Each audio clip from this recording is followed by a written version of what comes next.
اعوذ باللہ من الشیطان الرجیم بسم اللہ الرحمن الرحیم رب اشرح لی صدری ویسر لی امری واحلل عقدۃ من لسانی یفقهوا قولی بسم اللہ الرحمن الرحیم ام یقولون افتراہ قل فاتوا بسورۃ مثلہ وادعوا من استطعتم من دون اللہ ان کنتم صادقین۔ یہ آیت ان آیات میں سے ہے کہ جو صراحت سے اعجاز قرآن کا ذکر کرتی ہے۔ اس آیت میں نہ صرف سارے قرآن کے اعجاز کا ذکر ہے بلکہ یہاں تک کہ ایک سورت کے اعجاز کو بیان کیا گیا ہے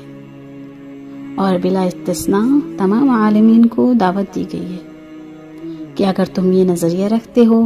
کہ یہ آیت خدا کی طرف سے نہیں ہے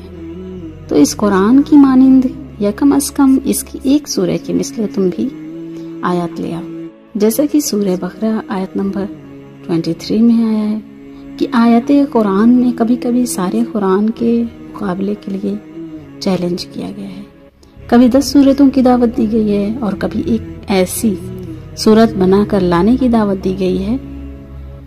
یہ امر اس بات کی نشاندہی کرتا ہے کہ قرآن کا جز اور کل سب معجزہ ہے، نیز چونکہ کسی معین سورہ کا ذکر نہیں ہوا ہے لہٰذا قرآن کی ہر سورت کے مقابلے کی دعوت اس میں شامل ہے۔ قرآن کریم ایک ایسا راستہ دکھاتا ہے جو انسان کو ظالموں کی غلامی کے جوئے سے نجات دلاتا ہے اور اسے جہالت، ہم پرستی اور بدروحوں کی زنجیروں سے نجات دلاتا ہے اور اسے قلبی صحت، باطنی اور ظاہری پاکیزگی اور مطلوبہ راہ پر گامزن کرتا ہے۔ انسانی اور روحانی ترقی قرآن میں صحیح اور غلط کی تمیز کے لیے ابدی معیار موجود ہیں۔ ان خصوصیات کو جاننے سے ہی قرآن کریم کی عظمت و سربلندی اور اس کی دیگر روشنیوں پر فضیلت کا ادراک واضح ہوتا ہے۔ ان تمام خصوصیات کے علاوہ قرآن کو عظمت الہی سے جوڑنے، اسے عام افکار سے بڑھ کر عظمت اور سربلندی عطا کی ہے اور اس کتاب کو انسانی جسم اور روح پر خصوصی برکات اور اثرات کے ساتھ جگہ دی ہے، بلکہ پوری دنیا پر کائنات چونکہ اس آسمانی کتاب کا علم اور استعمال لوگوں کی صلاحیتوں کے مطابق مختلف ہے، اس لیے قرآن کی عظمت کا فہم بھی اس فہم کے مطابق مختلف ہوگا۔ اگر ہم کو قرآن کی اہمیت کو سمجھنا ہے تو اس کے لیے ضروری ہے کہ ہم اس کے لیے رسول خدا کے دامن کو تھام لیں یا ان کے برحق جانشین علیہ السلام کی دامن کو پکڑ لیں، کیونکہ ان کے سوا کوئی بھی قرآن کی حقیقی تعریف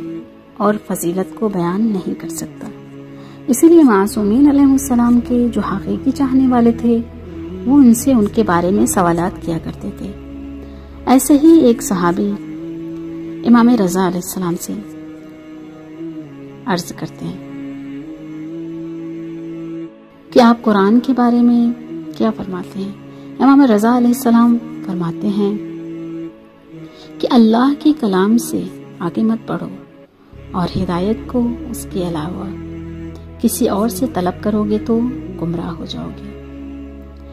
اس حدیث کی روشنی میں کسی بھی انسان کو یہ اختیار نہیں ہے کہ وہ یہ کہے کہ میں یہ کہتا ہوں،